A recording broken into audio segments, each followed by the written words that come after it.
Hi, I'm Annie Fitzsimmons. I'm your Washington Realtors legal hotline lawyer, and today we are once again reaching into the Washington Realtors legal hotline mailbag to answer your questions. A broker has a friend who owns property. The broker considered buying the property from the friend. The broker decided not to purchase, but the friend said that he may consider putting the property on the market in the future. A couple weeks later, the friend had a family member who wanted to purchase the property and asked the broker to fill out the paperwork for them. Since the broker is not providing real estate services, could the broker be accused of practicing law? Or if the Form 21, the purchase and sale agreement, indicates the broker represents both the buyer and seller, would that cover the broker? Would simply filling out the forms and indicating the agency relationship on the Form 21 be enough to establish the practice of real estate? Pause. This question illustrates a few misunderstandings that run rampant in our industry that we need to correct. First of all, if a broker writes a purchase and sale agreement between two third parties, is that the practice of law? If the broker writes that purchase and sale agreement between two parties and never provided any other services to the parties, is that lawful? And if there is a problem with a broker writing a purchase and sale agreement between two third parties where there were no other services provided, can that problem be corrected by the broker identifying that they represent one or both of the parties as an agent for one or both of the parties? All right, let's take it from the top. We can't answer this question without the most basic understanding of what constitutes the practice of law. First, understand that the Washington State Supreme Court controls every ounce of what constitutes the practice of law and who within our state is entitled or authorized to engage in the practice of law. The court has said that drafting any contract, including a purchase and sale agreement, between two third parties constitutes the practice of law. Because writing a contract between two third parties constitutes the practice of law, no person in this state is allowed to do that without authority being given to that person by the Washington State Supreme Court. Now, obviously, when a lawyer gets a law license, the Washington State Supreme Court, who issues that license, gives that person the authority to write a contract between two persons. But the court has given more than just lawyers the authority to write a contract, in this case a purchase and sale agreement, between two third parties. The Washington State Supreme Court said in 1985, in the case of Colton versus Heritage House, that every person who holds a real estate broker's license has the authority to write purchase and sale agreements between two third parties if the drafting of that purchase and sale agreement is the natural consequence, or the evolution, if you will, of the real estate brokerage services already provided by that broker to one or both of the parties.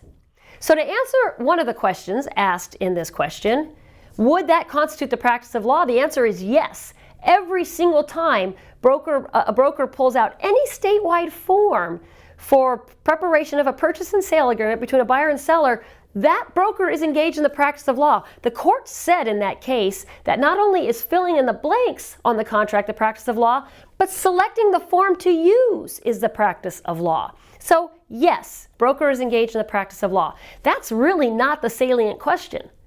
The important question is broker engaged in the authorized practice of law? That's where we have to peel back the layers of the Colton versus Heritage House onion and say the court's authority to real estate brokers for the preparation of a purchase and sale agreement was limited to situations where drafting of the purchase and sale agreement is the natural consequence to real estate brokerage services already provided to the parties. In this question, it doesn't appear, from what we know based on the question only, and I want you to just not get too tied up in this yet because we're going to move on from here, but based on the facts of the question only, it doesn't appear that broker has provided any real estate brokerage services. All that broker did was look at potentially purchasing the property, walked away from that opportunity, and now got a phone call saying, hey, would you write a purchase and sale agreement? So from what we know, the broker didn't provide any real estate brokerage services. But what we don't know could be the difference in whether or not this broker has the authority to write the purchase and sale agreement for this seller and the seller's friend, or doesn't have the authority to do that. Again, remember, the broker only has the authority if writing the purchase and sale agreement is the natural evolution of real estate brokerage services already provided to one or both of the parties. So we don't know whether the broker has authority to write this purchase and sale agreement unless we can compare what constitutes a real estate brokerage service to what this broker's already done. Let's look at the list of real estate brokerage services.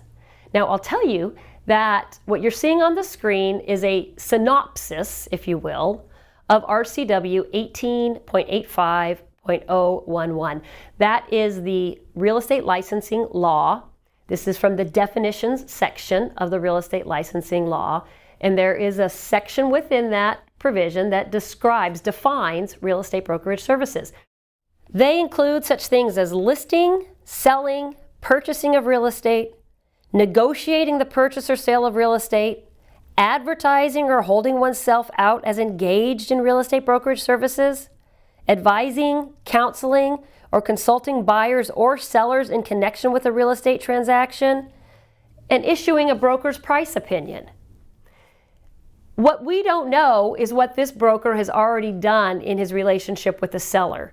Did the broker engage in any of those services already? Did the broker provide a price opinion? Did the broker help the seller understand the negotiation of the purchase and sale agreement while the broker was in fact thinking about being the buyer?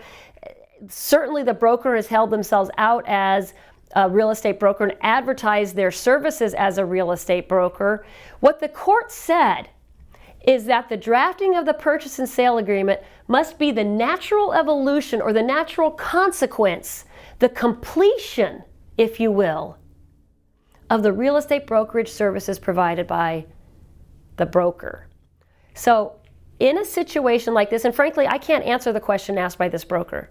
I can't answer the question, none of you can answer the question, because we don't know what happened in the relationship between the broker and the seller before we got to the point of the seller being asked to write the purchase and sale agreement. But in your own individual situation, because I know that brokers are asked by sellers to do this for sellers all the time. I found my buyer, would you please put the purchase and sale agreement together for us? And in some cases, a broker is going to be able to do that because writing that purchase and sale agreement is going to be the natural consequence to the real estate brokerage services they've already provided. And frankly, in some cases, broker is going to have to walk away from the opportunity to do that work, because to do that work would be to engage in the unauthorized practice of law, because frankly, the broker has provided no real estate brokerage services to either of the parties in that transaction. And if that's the case, you've got to walk away from the opportunity to do that work. You need to advise those folks to seek legal counsel. Why? Because to write that purchase and sale agreement would in fact be engaging in the unauthorized practice of law, and it's doubtful that you have E&O insurance covering you if you engage in the unauthorized practice of law. Big distinction with a critical outcome. So you've got to understand the basic premise of this question. What constitutes the unauthorized practice of law? And finally, picking up the third element of this question, can we fix the fact that we've provided, and then this question assumed, but if we make an assumption that there have been no real estate brokerage services, if we make that assumption, can we fix that fact by identifying as an agent for either the buyer or the seller or both? And the answer to that question is, you should all be able to answer this question because you've all seen what constitutes real estate brokerage services. Nothing in the list of real estate brokerage services has anything whatsoever to do with agency. And neither does the answer to this question. The fact that broker might identify themselves as an agent for buyer or seller or both is wholly irrelevant to the question of whether or not the broker is authorized by the Washington State Supreme Court to write this purchase and sale agreement. because simply being an agent for one of the parties does not mean that drafting the purchase and sale agreement is the natural consequence or completion of the real estate brokerage services provided. Actual real estate brokerage services must have been provided. I hope that makes sense. I know that this is a topic that comes as a big surprise to a lot of people because real estate brokers have frankly been writing purchase and sale agreements for parties where they provided no real estate brokerage services, and they've been doing that for years.